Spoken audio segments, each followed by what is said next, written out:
I do not mind trying to answer you, stable genius. If it's any help, you say that my semantics are oblique. Um, when you mention those names of celebrity people who are recognized for their artistry and salesmanship thereof, I don't put any of the people I've talked to ahead of trying to reach you. I certainly am not going to miss a chance to try to explain. I don't mind trying to explain. I'm a bit of an old man now, but even when I was young, I had this problem because I began going deaf. Once I began to go deaf, people stopped explaining things to me. They just saw me as a household object. And that was at best. That doesn't explain the circumstances where I went deaf. I was battered horribly by a gang. I thought it was random street violence. So we moved. When we got to the other part of town, things just became sort of perennial hang up. I could barely remember what anything was that had happened, and I concentrated on my poetry and won a Pennsylvania Governor's School scholarship. I studied with Peter Balakian, who recently won a Pulitzer Prize for his poetry journal, the Ozone Journal. So I'll follow this video with a second video if you're interested of a tape I made today of one of my poems. It shows you that I was exposed to the theater. I got Clint Eastwood's autograph. He's a temperamental genius when it comes to tampering with somebody to get performances from them. I'm being oblique again. Let's just say I grew up in Pittsburgh, which is someplace special. I walked the streets. I could have been a taxi cab driver.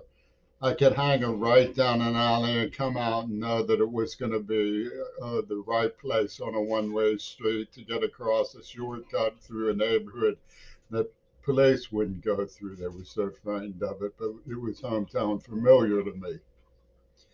I know the streets of the city like the back of my hand. I can get up at 2 in the morning, know where to catch a bus, early bus, ride the buses all over down up the hills around the tri-state region as far as it stretches.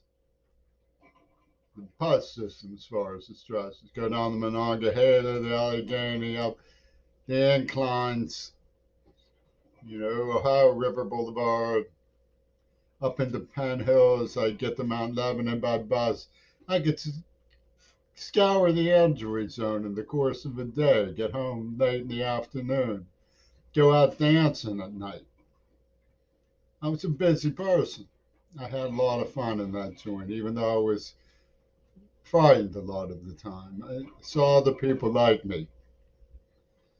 God bless Christian Robinson, took his own life. But there were people like me. There's a place up in the Hill District where kids who'd run away from home would stay. I knew some of the mayors to talk to, but when I mentioned my politics, they'd go, I don't know you, Jimmy. So what happened? I started talking to people because I didn't know nothing. I just had some letters in it, or some girl kept writing to me. What happened? I wanted to talk to people. Was started finding out about my father, who was like you. He was just a level-headed,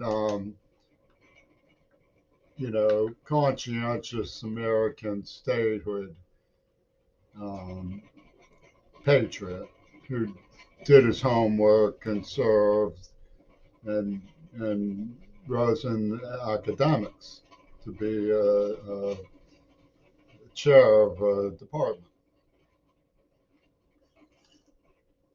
Drove a school bus in his retirement. So now when I was a child, the gang around me who rejected me and who I looked up to, who were older than me, played King Crimson for me. And of course, I had the Night Watch on my wall because being deaf, I had to get my education somehow. And I thought, it made good reading about Rembrandt and to study the contours of an art and try to find words for them. I took a romantic art history class, my first attempt at college. It was the only class I could really manage. Oh, I took Islamic mysticism too. That was interesting because Sufism came up in King Crimson. I wondered what it was about. But the romantic art history class had a professor named Badge. He would talk about the curtains in an Ingres painting, how they rippled as they flowed. I thought that was just super to be able to express a painting visually. Even now I work on the fourth dimension, the way shade and shadow are used um, as intonations against each other so that forms emerge both from in front and behind the same counterform. And so that you end up with more dimensionality in two dimensions than you can possibly have in three, and so on. That's not oblique, that's descriptive language. I'm sure you don't mean that when you say I'm being obscure, obtuse, whatever word you chose. Opaque.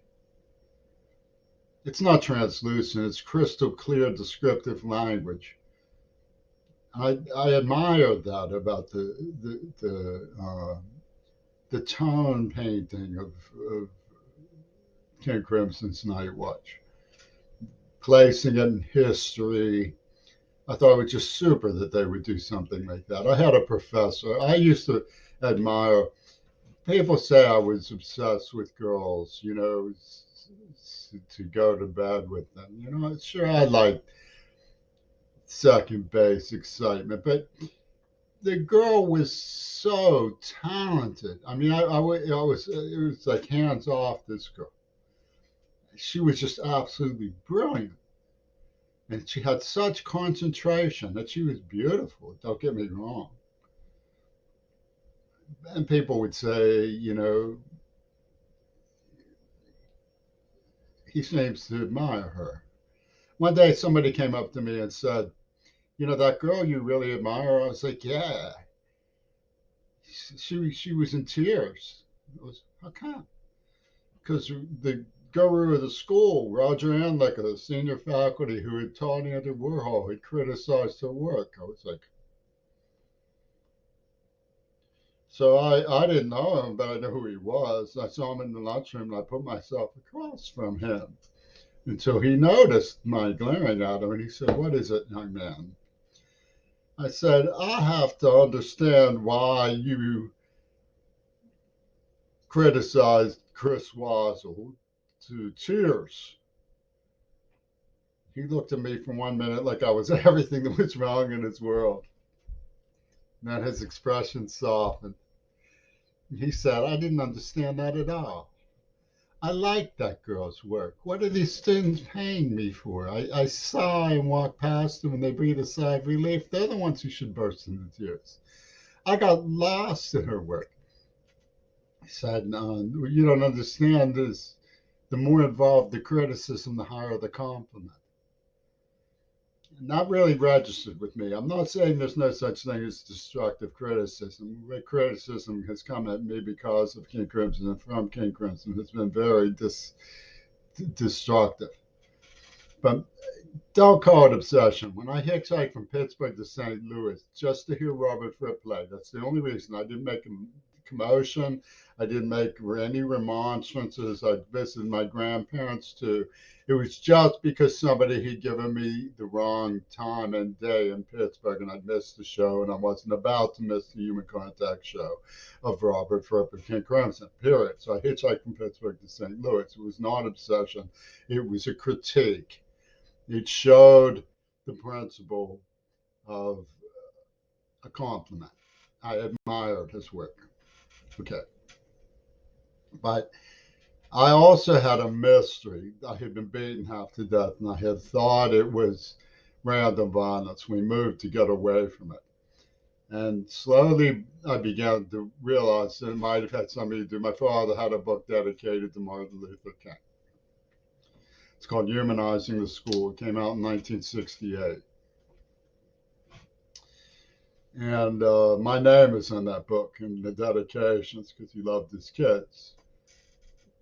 So I started reading, putting things together. And at the time, Reagan was being charming as usual, especially about people like my father who had perished by now.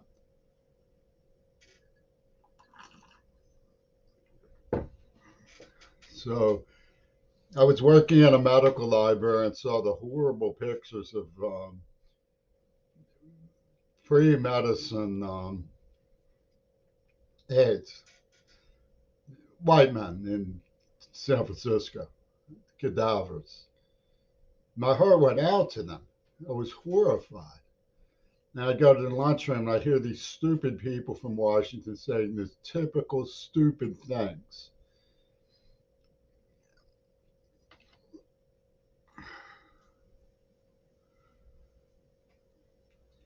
And I wondered if they were going to start, baiting people from, the right wing with entrapment to grab them and test them.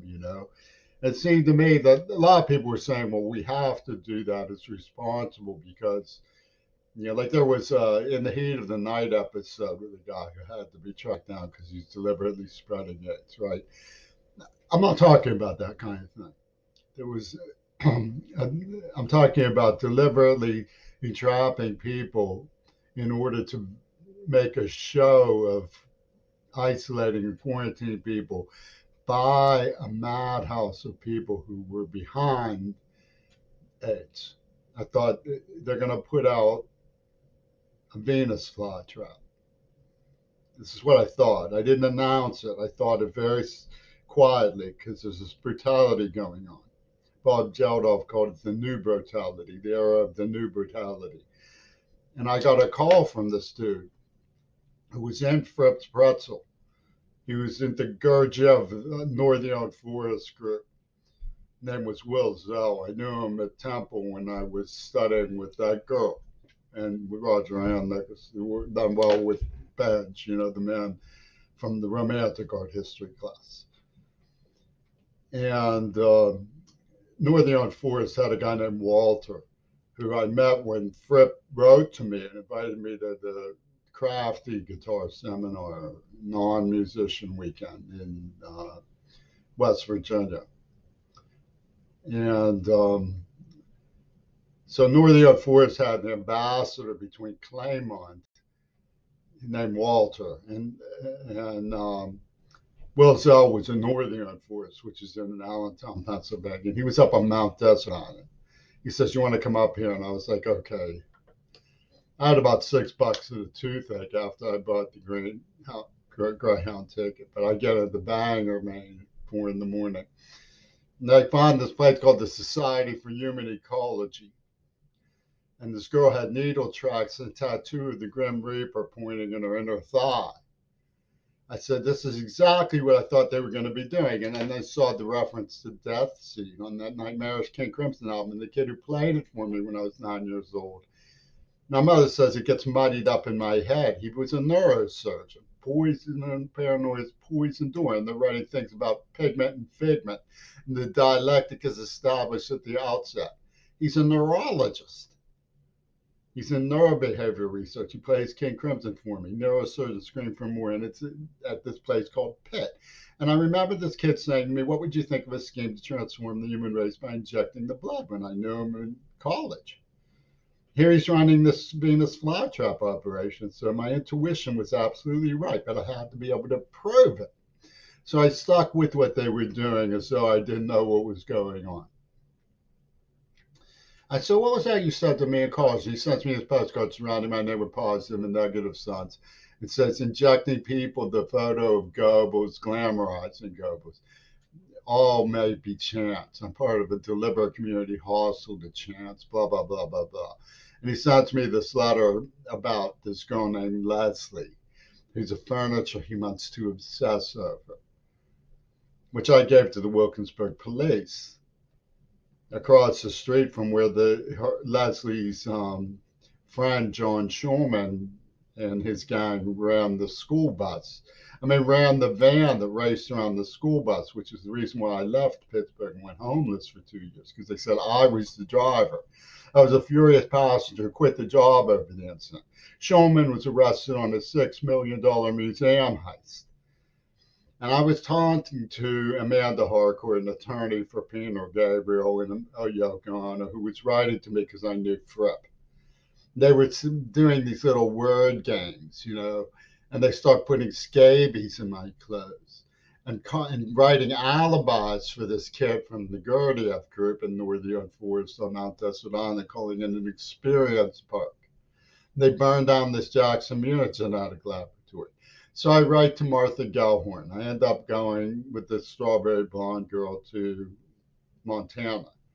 Martha Gellhorn writes back to me. She says, I recognize a great sense of urgency in your writing. Can you tell me, do you really mean what you're saying about what happened? I find it difficult to accept. Now, this was a woman who saw the liberation of Dachau. She wasn't an idiot.